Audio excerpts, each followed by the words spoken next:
તો આણંદના ખંભાતમાં વહેલી સવારથી ડિમોલિશનની કાર્યવાહી હાથ ધરાઈ। ખંભાત નગરપાલિકાએ ગેરકાયદે દબાણ દૂર કર્યું। આંબેડકર સ્ટેચ્યુ પાસેના ગેરકાયદે દબાણ દૂર કરાયા। આ દબાણ મતીન યુનુસ વોહરા ઉર્ફે અલ્ટી દ્વારા કરવામાં આવ્યું હતું, જે અનેક ગુનાઓમાં સંડોવાયેલા આરોપી છે। જોકે ચોંકાવનારી બાબત એ છે કે ખંભાત નગરપાલિકાના પૂર્વ પ્રમુખ દ્વારા કોઈ જાહેર નોટિસ કે વિધિવત કાર્યવાહી વગર જ આ સરકારી જમીન અલ્ટીને ફાળવી દેવામાં આવી હતી, જેને લઈને હાલ તંત્રની કામગીરી સામે પણ સવાલ ઊભા થઈ રહ્યા છે।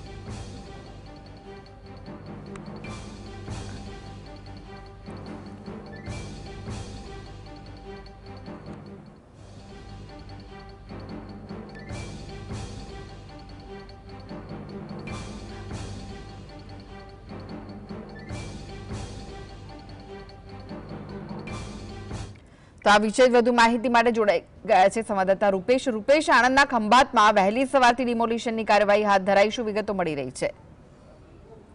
ચોક્કસ આણંદના ખંભાતમાં જે રીતે ગેરકાયદેસર દબાણો રાફડો ફાટ્યો હતો, તંત્ર દ્વારા અગાઉ પણ સૂચિત કરાયા હતા, પરંતુ ક્રમે કરીને દબાણો દૂર નહીં થતા આખરમાં દાદાનું બુલડોઝર પડ્યું છે અને દબાણોનો સફાયો કરવામાં આવ્યો છે। સવારથી જ આ કાર્યવાહી ચાલી રહી છે અને દબાણો તોડવાની કામગીરી જે ચાલી રહી છે એને લઈને વિસ્તારમાં એક ચર્ચાનો માહોલ ચાલી રહ્યો છે કે આખરમાં આ દબાણો જે તૂટવાના અશક્ય હતા એ દબાણો પર દાદાનું બુલડોઝર ફર્યું ખરું। જી રૂપેશ, આ જે સમગ્ર કાર્યવાહી હાથ ધરાઈ છે, નગરપાલિકાના પૂર્વ પ્રમુખ દ્વારા કોઈ જાહેર નોટિસ કે વિધિવત કાર્યવાહી વગર જ આ સરકારી જમીન અલ્ટીને ફાળવી દેવામાં આવી હતી, ત્યારે તેમની સામે પણ અનેક સવાલ ઉઠી રહ્યા છે।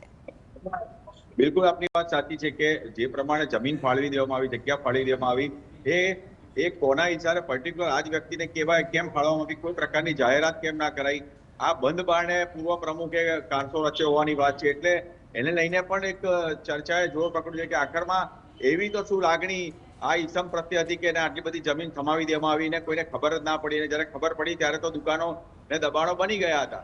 તેમ છતાં પણ આખરે દાદાનું બુલડોઝર ફરતા આ જે દબાણકારોમાં ફફડાટ જરૂર ફેલાઈ ગયો છે।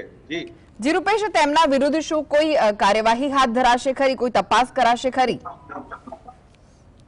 ચોક્કસ કાર્યવાહી તો હાથ ધરાઈ શકે છે, કારણ કે હવે તંત્ર એક્શન મોડમાં આવ્યું છે। હવે તંત્ર એક્શન મોડમાં આવ્યા પછી જે ફરિયાદ થઈ શકે છે કે પછી કોર્પોરેશન ફરિયાદ નોંધાવે છે કે પછી જિલ્લા વહીવટી તંત્ર ફરિયાદ નોંધાવે છે, એ સૌથી મોટો સવાલ છે। પરંતુ આટલા મોટું બાંધકામ થઈ ગયું એ સૌથી ચોંકાવનારું છે અને હવે તંત્ર જાગે તે જરૂરી પણ એટલું જ છે।